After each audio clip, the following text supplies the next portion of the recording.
Bonjour à tous et bienvenue dans cette revue bimensuelle du portefeuille Quiet Wealth. Nous sommes le 29 juin 2025 et je te propose une vidéo complète sur l'actualité économique et financière, les performances des entreprises du portefeuille Quiet Wealth et les dividendes perçus.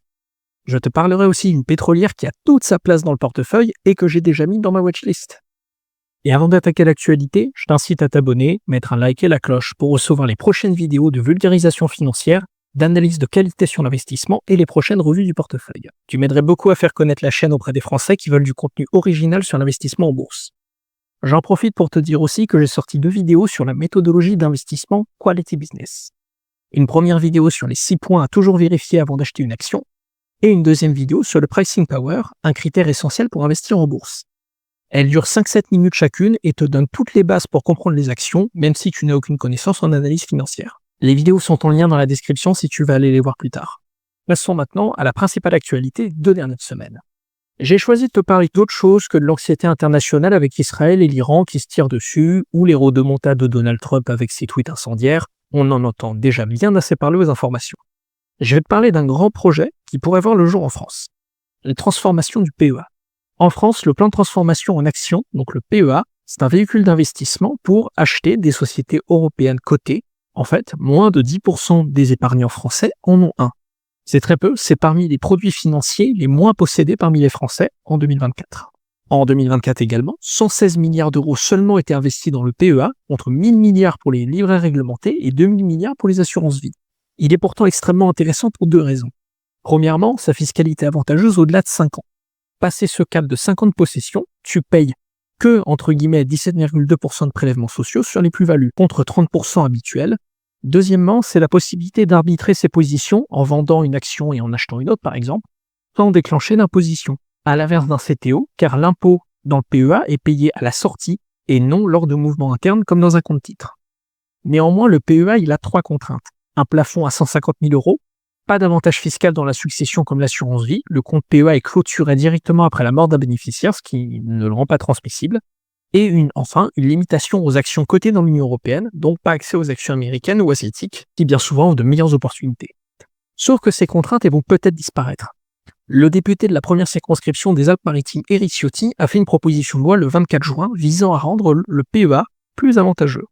Cette proposition de loi contient donc les éléments suivants. Fusionner le PEA PEA Jeune et PEA PME pour créer une enveloppe de PEA unique, donc beaucoup plus simple. Supprimer le plafond des 150 000 euros, tu peux y investir autant que tu veux comme sur un compte titre. Autoriser l'ouverture de plusieurs PEA pour mettre les différents courtiers en concurrence, ce qui est très bien. Et enfin, appliquer les règles successorales de l'assurance vie au PEA pour les versements effectués avant 70 ans. Il propose également d'élargir les investissements éligibles au-delà des entreprises cotées. On parle de SARL, de sociétés coopératives, d'obligations convertibles, de titres participatifs, de crowdfunding et même de fonds private equity. Au vu de cette proposition, le PEA devient très avantageux si tu veux investir dans 2 types d'entreprises. Premièrement, les géants européens internationalisés à forte croissance. Elles ont leur siège social dans un des pays de l'UE, donc elles complètent le critère d'éligibilité du PEA, mais elles font leur chiffre d'affaires partout. J'ai quelques noms en tête comme Novo Nordisk, Air Liquide, Schneider Electric ou encore Hermès, Eni, Ferrari. Et la deuxième catégorie, c'est les pépites small cap des cotés qui offrent un bon rendement. Elles ont moins de croissance, mais elles donnent un bon rendement parce qu'elles se payent très peu cher. Là, par exemple, j'ai quelques noms en tête comme Aiko, Vicat ou Hexaconta Clairefontaine. Mais si tu es un profil qui recherche de la super croissance, c'est plutôt sur les marchés américains et asiatiques que tu dois aller. Et là, le PEA, c'est pas possible. Dans le cas de mon portefeuille Quiet Wealth, j'ai 5 actions qui seront éligibles au PEA. Donc pour la cohérence de mon portefeuille, je vais rester intégralement sur le compte e-trading 212 et ne pas basculer sur un PEA. Ça peut m'intéresser à la marge pour des actions que je peux acheter en stock picking à côté, mais pour la logique de mon portefeuille, je n'ai pas d'intérêt à aller basculer sur un PEA. Je te le dis avec tout mon cœur, ça faisait longtemps que je n'avais pas vu une aussi belle loi. Enfin, nos élites comprennent l'importance de flécher l'argent vers les produits d'investissement. Enfin, ils comprennent qu'il faut sortir du triptyque assurance vie, immobilier, livret réglementé.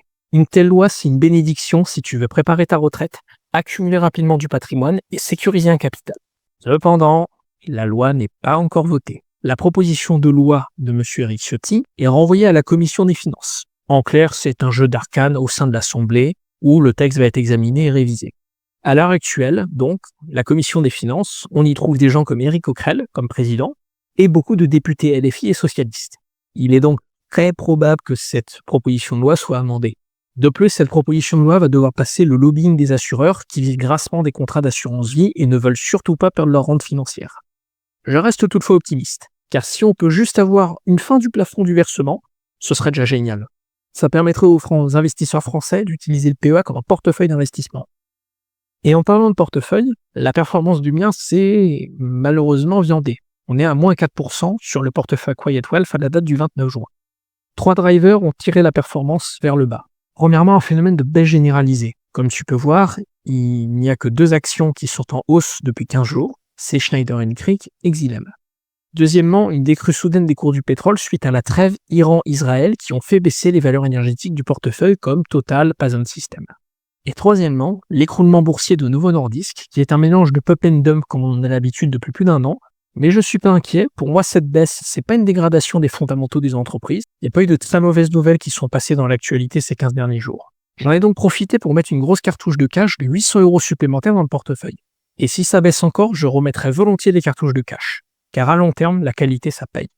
Le portefeuille, il a actuellement une valeur totale de 14 600 €. Et voici le poids de chaque action. Je le rééquilibre occasionnellement, car le but du portefeuille, c'est que chaque action pèse à peu près 5%.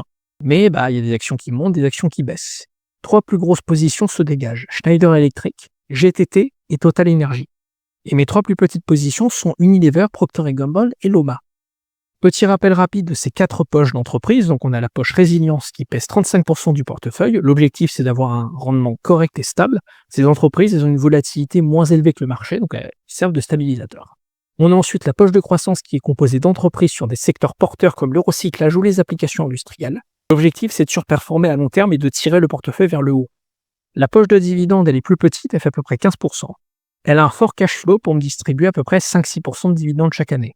Et enfin, la poche Paris, donc c'est une poche plus modeste avec environ 10%, dans laquelle je mise sur le potentiel encore non développé de ces entreprises. Elles sont pour moi clairement sous-évaluées et je compte en profiter. Et en parlant de profit, je pense qu'une discrète petite action pétrolière pourrait très rapidement rentrer dans le portefeuille Quiet Wealth dans la catégorie dividendes. Je la mets en tout cas tout de suite dans la watchlist du portefeuille. C'est la petite pétrolière nigérienne Seplat. Elle est cotée à Londres et elle opère principalement sur l'offshore nigérian. Si je pense que c'est une belle opportunité, c'est que j'estime qu'elle va devenir le futur géant pétrolier du Nigeria. Le Nigeria, c'est un acteur pétrolier indispensable au XXIe siècle. C'est le plus grand producteur de pétrole africain et son potentiel est largement inexploité. Le gouvernement veut clairement pousser à la création de géants nationaux pour remplacer les majors occidentales. Et c'est dans ce cadre favorable que Seplat a acquis les activités d'ExxonMobil Nigeria fin 2024, ce qui renforce sa position en tant que futur leader. Concrètement, grâce à ce rachat, les prévisions annoncent x2,8 sur la production de pétrole, x2 sur les réserves, x3 sur les profits. Je cite le comité de Rickzone sur les chiffres du premier trimestre 2025 de Seplat.